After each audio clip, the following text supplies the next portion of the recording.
Good morning, everyone. Today we will discuss a very important topic. Topic is what is the meaning of voting behavior and its determinants. So let us start. So first of all, we discuss what is the meaning of voting behavior. In the modern democratic countries, the citizens are greatly influenced and inspired several factors while exercising their right to vote. The study of the factor or situation which inspire and influence the votes to exercise his right to vote in favor or against in particular candidate is called the study of the voting behavior. The interest of a person in casting his vote and his values associated with it's called the voting behavior. According to J.C. Plano and Riggs, voting behavior is a field of study concerned with the way in which people tend to vote in public election and the reason why they vote as they do. ये voting behaviour किस में होता है? Just only democratic countries में, जहाँ सिर्फ democratic countries है। क्या होता है कि जब भी जो वोटर है, कैंडिडेट है, अपनी वोट को कास्ट करता है तो वो कई रीज़न के कारण वो इफेक्ट होता है। हो सकता है मे बी वो कास्ट के कारण हो, रिलीजियस से हो या रीजनलेस हो, जहाँ उनकी स्टडी इतनी हो चुकी हो, अवेयरनेस इतना हो अपनी पॉलिटिक्स की प्रॉब्लम्स को लेकर, वो फॉर दिस रीज़न वोट डाल रहा हो कि किसी भी रीज़न के कारण अगर वो वोट कास्ट कर रहा है तो वो उसको उस रीज़न को हम उस स्टडी को हम वोटिंग बिहेवियर कहते हैं। मान लो कि आपकी उम्र 18 साल से ऊपर हो चुकी है।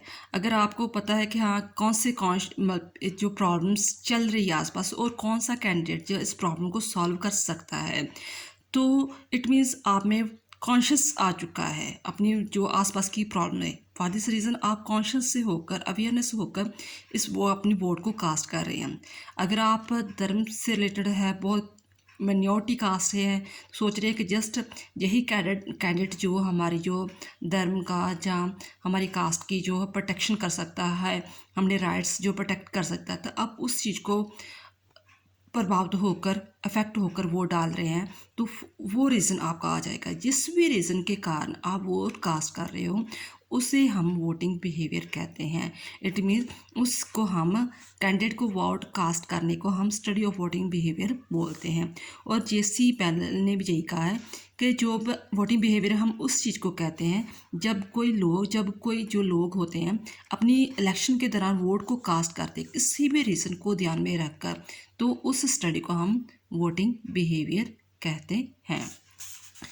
फिर आगे है determinants of the voting behaviour in India. कहते हैं काफ़ी हमारे इंडिया में काफ़ी रीज़न डाले जाते हैं, पाए जाते हैं जिसके कारण जो वोटर है अपनी वोट डालते हैं। लेकिन जो दो मेन रीज़न जो है जिसके कारण वोट हो रही है, पहला तो ये कह रहे हैं कि the determinants of vote behavior are not the same. ज़रूरी नहीं कि जो मान लो कि मैं जब 18 साल का था, मैं जिस कारण से अफेक्ट हो रहा था उसके कारण वोट डाल रहा हूँ। अब मैं चलो 60 साल का हो गया हूँ, 70 का हो गया हूँ, तो मेरी हो सकता है कि पॉलिटिक्स को लेकर अवेयरनेस ज़्यादा हो चुकी हो, मैं प्रॉब्लम को ज़्यादा समझने लगा हूँ, तो हो सकता है मैं पार्टी चेंज कर दूँ, मेरे रीज़न कुछ और हो गए होंगे। तो वो टाइम टू एंड सिचुएशन के अकॉर्डिंग जो है वो बिहेवियर, वोटिंग का बिहेवियर चेंज होता रहता है। डिटर्मिनेट्स जो वोटिंग बिहेवियर के चेंज होते रहते हैं।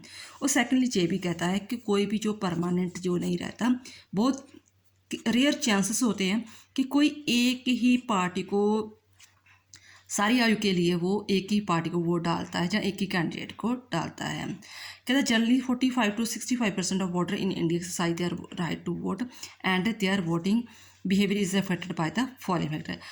मतलब आमतौर पर जो हमारे जो है अब 65% रेसेस हो चुके हैं जिसके कारण वोट डाल रहे हैं। कौन कौन से रीज़न है जिसके कारण जो हमारे इंडियन लोग, इंडियन की बात हो रही है, वोट डालते हैं? First of all education.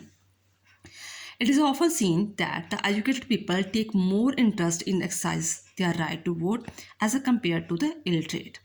कि आमतौर पर हम ये देखते हैं कि जो पढ़े लिखे लोग होते हैं वो ज़्यादा वोट डालते हैं बजाय के इलिटरेट के बजाय, क्योंकि एजुकेटेड लोगों को पता था कि हमारी कौन सी प्रॉब्लम्स है हमारे देश की और कौन हमारी प्रॉब्लम्स को सॉल्व कर सकता है।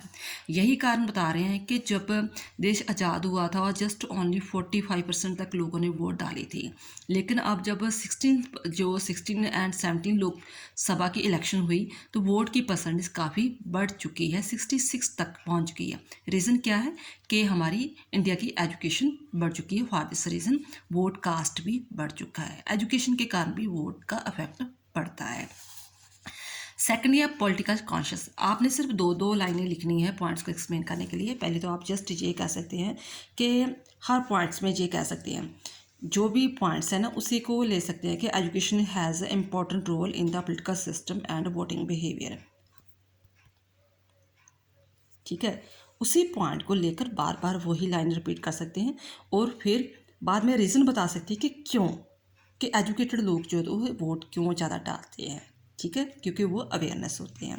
सेकेंडली ये कि पॉलिटिकल कॉन्शियसनेस, कि आपकी अवेयरनेस कितनी है पॉलिटिक्स को लेकर।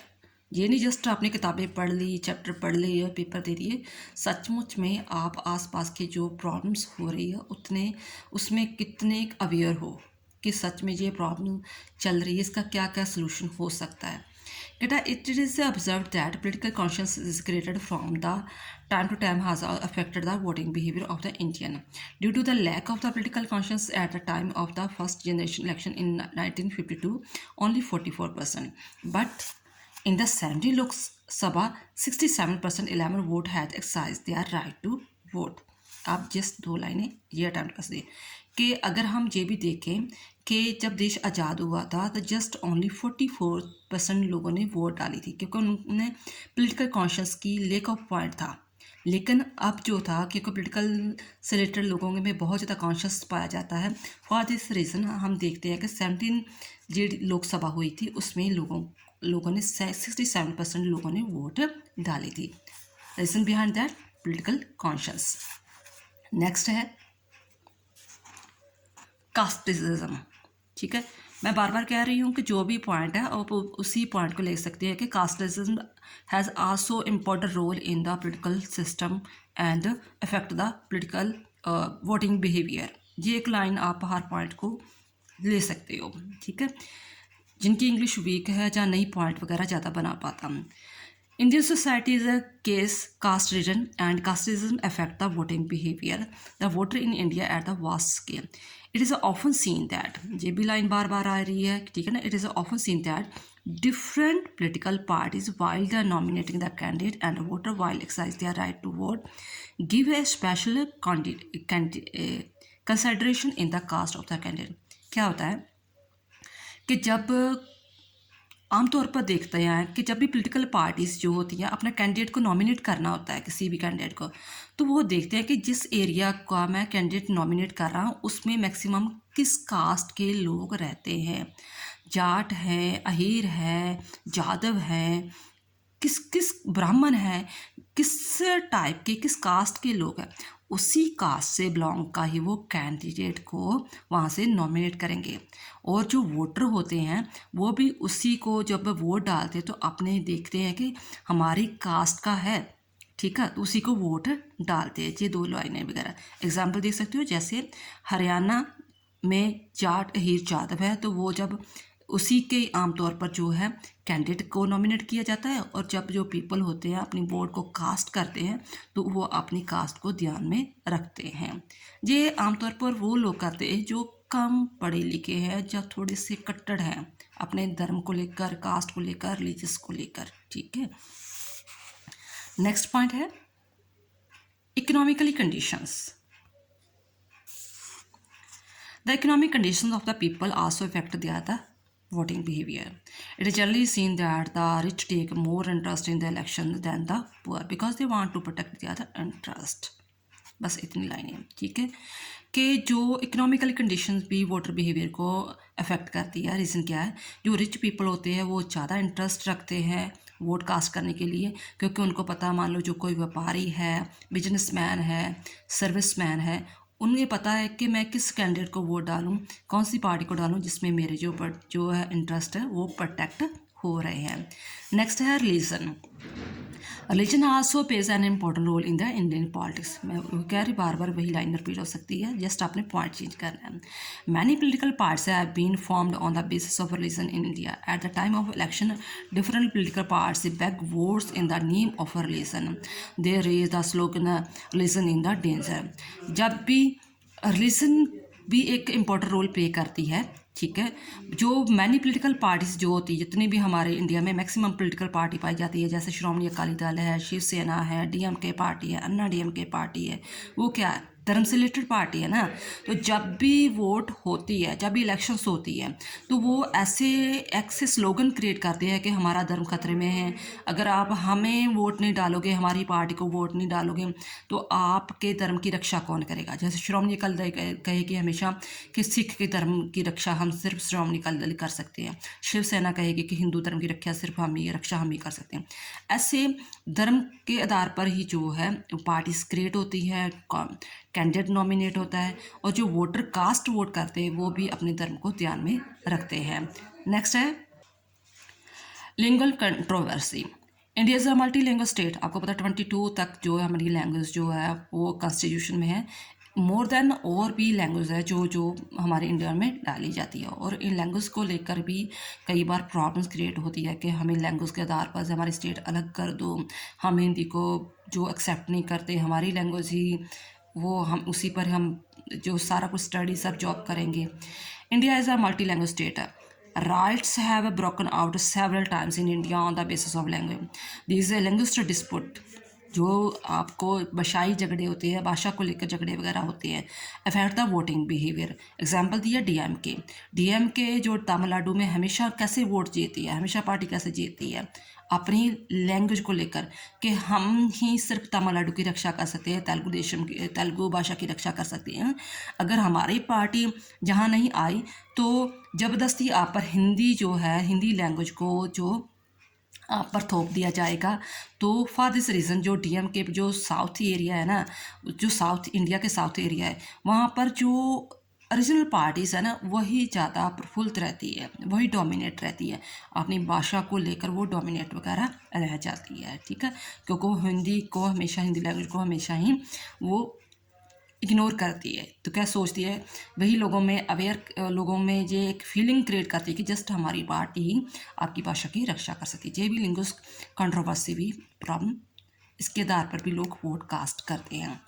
नेक्स्ट है रीजनलिज्म। जैसे लिंग्विस्टिक कंट्रोवर्सी ऐसे रीजनलिज्म मान लो आप पंजाब के हो, ठीक है, तो आप हमेशा पंजाब की पार्टी को वोट डालोगे, चाहे लोकसभा की इलेक्शंस हो।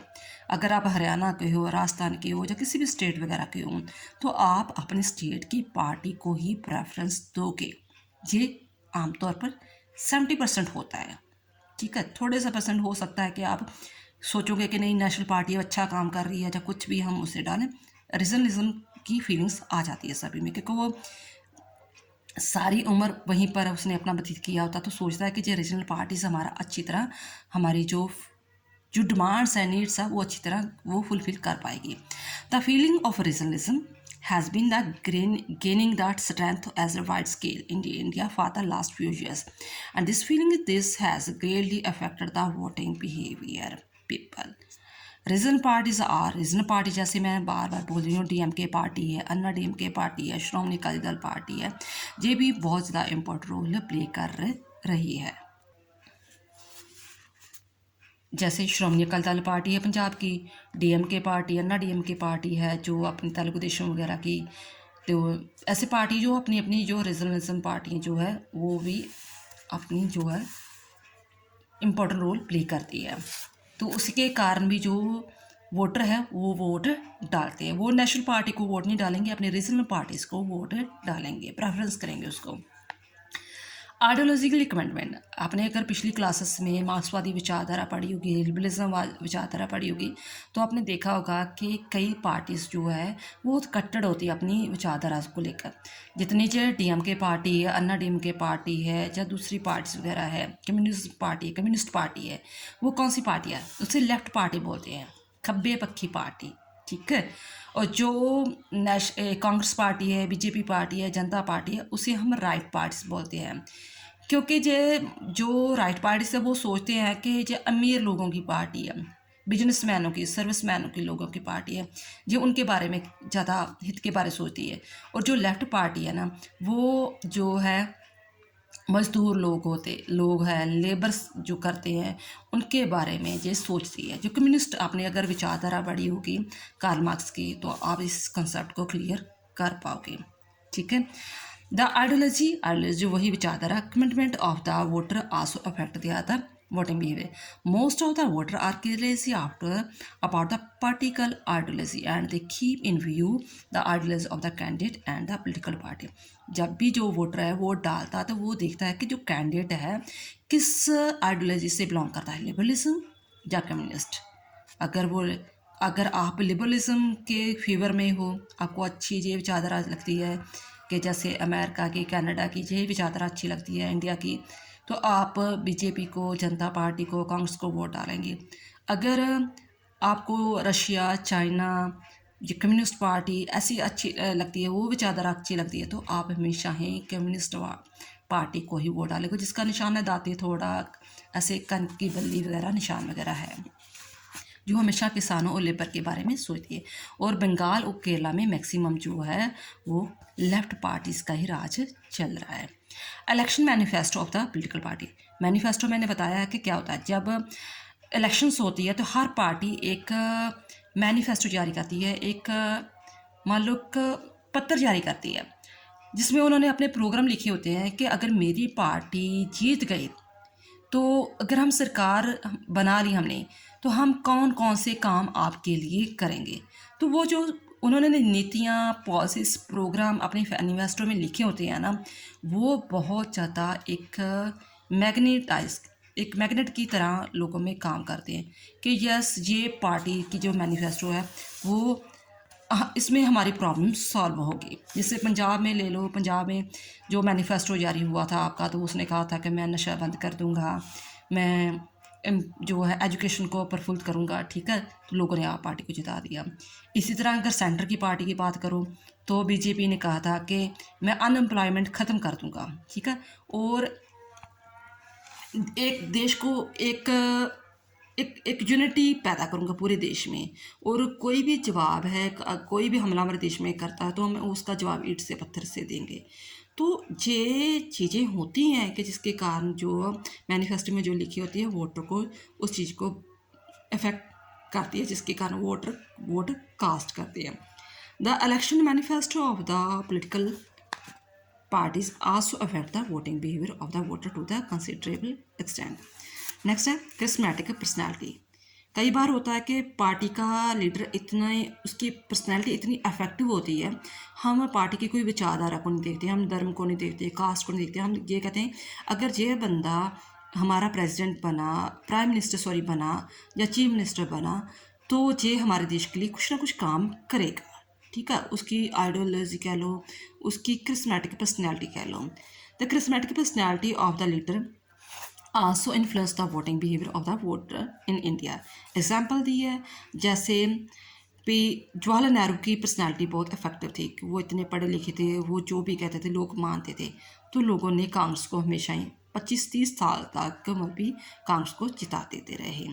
इसी तरह अगर हम 16-17 लोकसभा की इलेक्शन देखें तो लोगों ने नरेंद्र मोदी को, उसके फेस को ज़्यादा देखा कि अगर वो नरेंद्र मोदी गुजरात में इतना अच्छा काम कर सकता है तो why not for our India.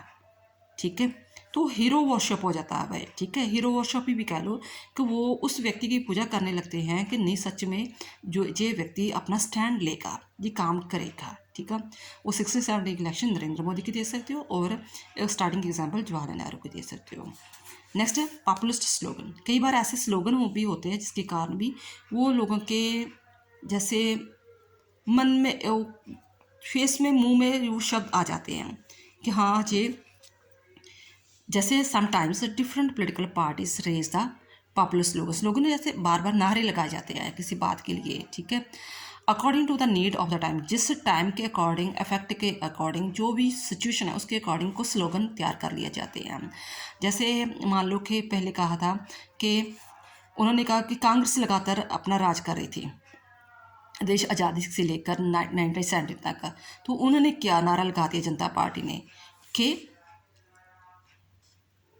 Democracy versus dictatorship, आपको डेमोक्रेसी चाहिए कि डिक्टेटरशिप चाहिए? अगर डेमोक्रेसी चाहिए तो हमारी जनता पार्टी को जिताओ, अगर डिक्टेटरशिप चाहिए तो आप दोबारा कांग्रेस को जिताओ। For this reason Congress party हार गई और जनता पार्टी जीत गई। कुछ ऐसे नारे भी हो जाते हैं जो दिलो दिमाग में जैसे छा जाते हैं कि नहीं सच में ये बात बिल्कुल सही कही गई है, ठीक है।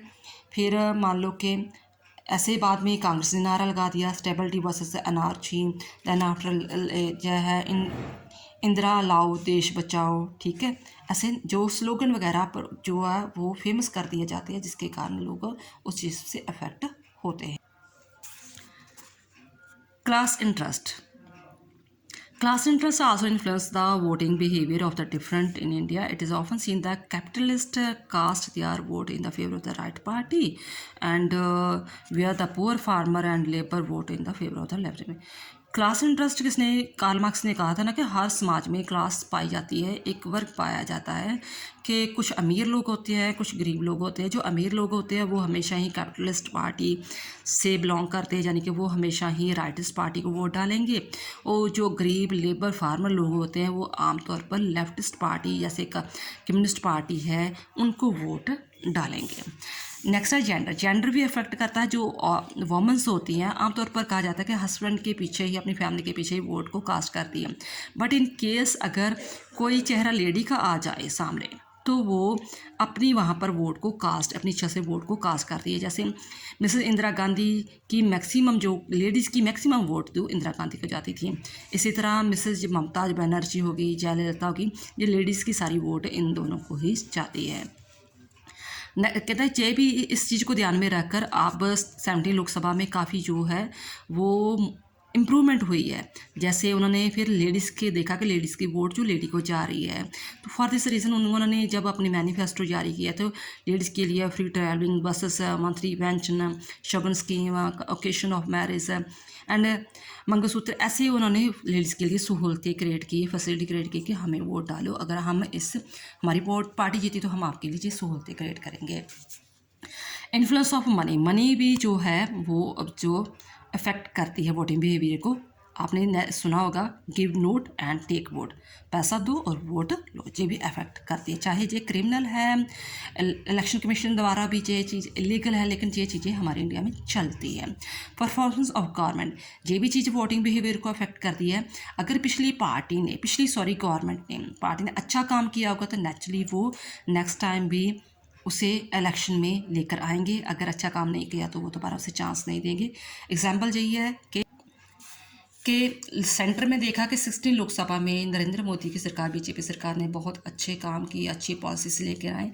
फॉर दिस रीज़न वो 70 लोकसभा में अच्छी परफॉर्मेंस, अच्छी मेजॉरिटी से जीत पाए। पर्सनल कॉन्टैक्ट कई बार होते हैं कि पर्सनल कॉन्टैक्ट भी जो है वो वोटिंग बिहेवियर को इफ़ेक्ट करते हैं। मान लो कि आपका रिलेटिव या फ्रेंड सर्कल में या किसी तरह आपके सर्कल में कोई कैंडिडेट खड़ा है तो नेचुरली आप उसी को ही वोट डालोगे। इमीडिएट इशू भी कई बार जो होते हैं वो वोटिंग बिहेवियर को प्रभावित करते हैं। एग्जाम्पल दिया जैसे कि 70 लोकसभा में नरेंद्र मोदी को वोट मैक्सिमम क्यों आई, रीज़न ये था कि पुलवामा हमले में, आपने पता होगा कि पुलवामा हमला जो था वहाँ काफ़ी CRPF जवान मारे गए थे और इसका उसी वक्त नरेंद्र मोदी ने बदला लिया था बालाकोट को वो हमला करके, और काफ़ी जो मिलिटेंट थे उसमें टेररिस्ट भी मार कर आए। तो लोगों ने सोचा कि पहली बार हुआ ऐसा कि कोई हमारे प्राइम मिनिस्टर ने स्टैंड लिया है और ईंट का जवाब पत्थर में दिया है, और इमीडिएट इशू के कारण भी जो लोग जो वोट को कन्वर्ट हो जाती है उसमें। रेडियो, प्रेस और टेलीविज़न भी जो हुआ वोटिंग बिहेवियर को अफेक्ट करते हैं। जितना ज़्यादा मीडिया जिसके बारे में, जिस पार्टी के बारे में प्रीच करेगा, प्रोपेगेंडा करेगा, उसी को वोटर वोट डालेंगे। पार्टी लॉयल्टी, कई बार होता है कि लोग जो शुरू से, जैसे मान लो कोई कांग्रेस से जुड़े हुए हैं, देश आज़ादी गुलाटी है या कुछ भी है, वो चाहे जो मर्जी हो, चाहे वो अपने ही पार्टी को नहीं छोड़ेंगे, ठीक है। चाहे उसकी पार्टी हार रही, अच्छा काम नहीं कर रही, या कुछ भी, अपनी पार्टी को नहीं छोड़ेंगे। ये पार्टी लॉयल्टी वगैरह होती है, ठीक है। कई बार होता है कोई बीजेपी से बिलोंग करता हो, कोई कम्युनिस्ट से करता हो, तो पार्टी लॉयल्टी भी एक अफेक्ट करती है। कंक्लूजन क्या है कि from the above account of the we conclude that the voting behavior of the voters in India is not influenced in one particular factor but so many factors. जो आपने जितने फैक्ट पढ़े वो इंक्लूड कर देने हैं बाद में। तो 15 पॉइंट्स बहुत होते हैं, ठीक है। स्टार्टिंग करनी होती है, अपने कंक्लूजन लिखना होता है। 15 पॉइंट 20 नंबर मार्क्स के लिए इनफ होते हैं, और 2 4 3 लाइनें से ज़्यादा आपको एक्सप्लेन करने की ज़रूरत नहीं होती। अगर आपका 20 नंबर का क्वेश्चन आ रहा तो आपके लिए 5 पेजेस इनफ होते हैं। आई होप आपको ये टॉपिक अच्छी तरह अंडरस्टैंड हो चुका होगा। और कोई भी आपको वीडियो टॉपिक चाहिए, अगर आपको चाहते हैं तो आप कमेंट बॉक्स में लिख सकते हैं। थैंक्स बेटा।